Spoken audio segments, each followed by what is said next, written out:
Welcome back to our channel honour of commerce. నేను మీ సుమ. ఈరోజు అడ్వర్టైజింగ్ అనే సబ్జెక్ట్ లో సోషల్ రోల్ ఆఫ్ అడ్వర్టైజింగ్ అనే టాపిక్ గురించి డిస్కస్ చేద్దాం.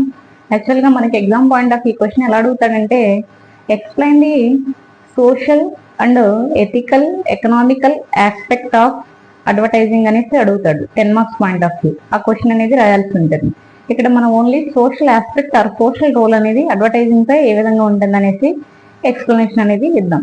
తర్వాత ఎథికల్ అండ్ ఎకనామికల్ కూడా నెక్స్ట్ క్లాసుల్లో చెప్దాం.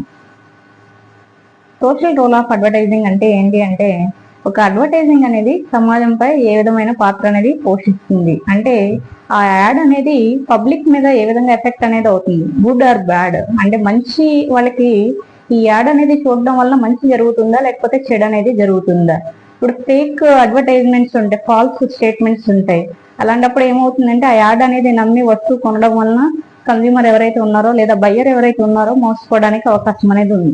అలా కాకుండా యాడ్లో ఏదైతే చూపించారో అదే వస్తువు అనేది అమ్మితే గనక అప్పుడు ఏంటి అంటే కస్టమర్ బెనిఫిట్ అనేది పొందుతారు. ఒకవేళ ఆ ప్రొడక్ట్ అనేది నచ్చితే కస్టమర్ సాటిస్ఫై అనేది అవుతారు. కాబట్టి ఈ యాడ్ అనేది మనకి సమాజం మీద చాలా ప్రభావం అనేది చూపిస్తుంది.